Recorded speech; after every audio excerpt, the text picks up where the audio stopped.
Halo semuanya, kembali lagi dengan kita di sesi cek analisa. Jadi seperti biasa, teman-teman Discord akan kirim cek analisanya di sini dan kita akan bantu untuk nge-review analisanya.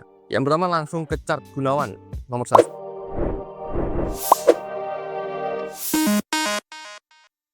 Oke, ini dari analisis dari Pak Revan. Oke, dari Pak Revan teman-teman, yaitu setelah harga menembus area support major dan medium trend menjadi tanda dari bullish menjadi bearish dan menunggu harga retest di area fair value gap, kemudian melanjutkan penurunannya. Oke, jadi Bapak yang ditanyakan yaitu retestnya untuk harga saat ini di SHSD H4. Nah, oke, coba kita akan cek secara sekilas di overflow gap yang Bapak tentukan, yaitu secara trend sudah benar penurunan, kemudian kenaikan ke atas. Setelah itu break dari flag pattern yang ada di market saat ini. Nah, oke, jika seperti itu kita harus ngapain ya? Pasti menunggu koreksi, dan Bapak entry-nya di koreksi overflow gap area sini, yaitu di H4-nya. Jadi menurut saya pribadi untuk overflow gap lebih baik ambil yang mendekati area support resistance, yaitu antara di sini atau di pucuk sini, daripada ambil di area sini. Memang benar support resistance break retest, tapi terkadang kurang oke, Pak. Jadi mungkin bisa diperbaiki itu aja untuk menempatkan area overflow gap-nya. Dan mungkin bisa tambahkan Fibonacci, Mas ya. Fibonacci bisa untuk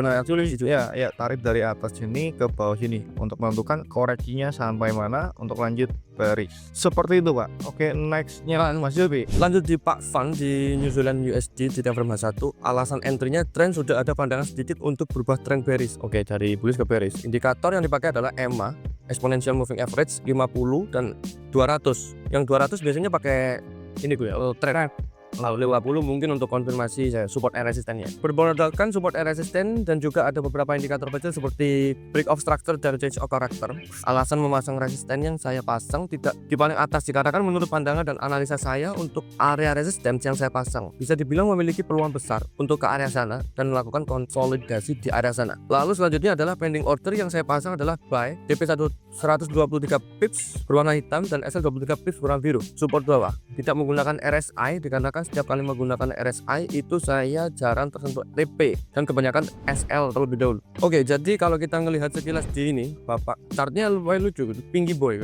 Oke, jadi untuk konfirmasi entry-nya di sini, ini bisa jadi kalau kita tarik area bawah di swing low ke swing high-nya untuk Fibonacci retracement itu bisa di area 618,6 dan 78,6. Udah sangat jelas sekali ya di area sana.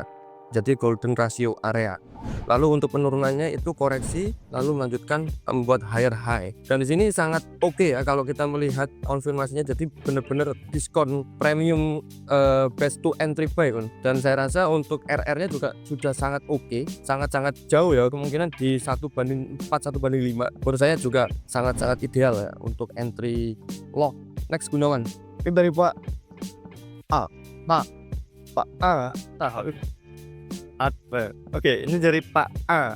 Rebound naik jika harga mampu bertahan di atas resisten dan break trendline turun, potensi menuju 3.380 sampai di 3.400. Breakdown turun jika support jebol, target bisa sampai ke area 3.320 lalu ke 3.300. Saya melihat sektor ini terlihat seperti descending channel ya, atau pola koreksi yang sedang menguji level support resistance sebelumnya.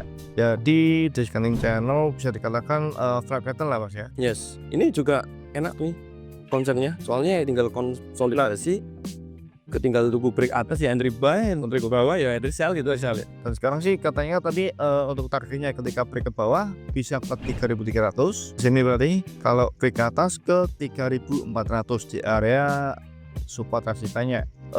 Kalau seperti itu sih boleh-boleh aja sih, Mas ya. Simple ya, simple sekali. Jadi tak perlu ekspektasi terlalu berlebihan tuh. Kalau untuk area entry-nya sih boleh aja, Pak, di harga sekarang. Nah, dan mungkin masih akan ada penurunan. Dan kita bisa ceknya menggunakan Fibonacci yang 1,8 atau di Fibonacci 50 biasanya. Jadi tarik Fibonacci dari higher low ke higher high untuk mencari koreksi sebelum up ke atas, Pak. Jadi gitu untuk pandangan saya sih, semoga membantu. Oke, next. Ini dari Pak Acan ya, ini ngomong Pak Acan apa jauh Pak Acan tuh. Pak Acan pas NFP nelponnya paling kenceng ya. Nah, Pak Acan dari Lampung kalau nggak salah. Beliau ini nge-break the momentum candle sampai time frame M1 dicari area order block. Ini keren. Oke, ini dari Pak Acan. Kemudian trend bearish di time frame M5 ditandai dengan harga bergerak di bawah EMA 200 garis merah. Dan apakah yang saya kotakkan tersebut merupakan area supply order block yang fresh untuk ambil posisi sell? Menurutmu gimana Kun? Di Pak Acan apakah itu order block yang fresh? OP yang fresh Di M5 ini ngomong di M5 Kun ini Kun. bisa dikatakan tidak fresh sih mas, Kurang fresh ya. karena apa tuh sudah ke reject sama harga sebelumnya. Oh, berarti sudah diuji di harga sebelumnya. Iya itu, jadi kurang fresh biasanya, Kurang oke ya. kurang oke dan akan di break. Biasanya akan di break. Nah Biasanya akan di di retest harga sebelumnya Soalnya kalau udah di retest ya udah ganti yang lain gitu. gitu. Itu aja Pak Acan simple. Oke lanjut Gunawan. Next, harga call pada time frame 4 jam saat ini berada di sedikit di atas EMA 200. Nah, menandakan potensi membalikan bullish jika mampu bertahan area 3345 sampai 3350 menjadi super kuat, sedangkan 3360 dan 3385 adalah resisten terdekat. Nah, menarik kemungkinan harga akan menguji area resisten singkat lalu melanjutkan kenaikan menuju 3385 jika momentum beli bertahan. Oke, ini kebanyakan target Bapak ya, tapi nggak apa-apa. Jadi kalau Pak Sehat dia mentargetnya di zone to zone ya. zone to zone ya mas, sangat oke. Jadi ketika ini ke break bisa ke pertama bisa kembali ke 3360, Nah, kemudian nextnya kembali ke 3380-an mas.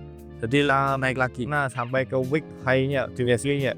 Kalau untuk saat ini sih sudah mantap mas ya untuk super extend-nya. Tinggal tunggu aja break ini.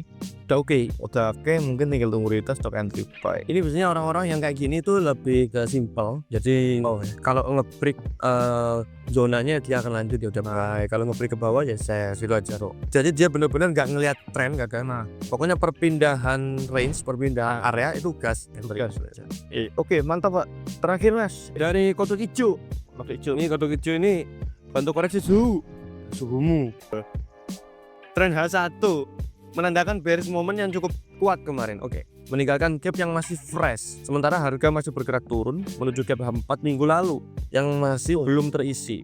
Tarik Fibo dari bawah ke atas H4 minggu. Kalau tepat di area gap kemungkinan jadi area tanda koreksi. Akan ada news malam. Sementara wait and see dulu sehingga rejection untuk ambil buy. Pendek koreksi dan sell mungkin jika akan terjadi rejection kembali di esok. Planningnya sangat banyak. Ini yaudah detail ya ini. turun naik turun. Oke, jadi di sini kok ada magnet Pak di sini Pak. Ini magnet untuk kenaikan Pak. Berarti dijebol Pak kena SL. Tarik misi.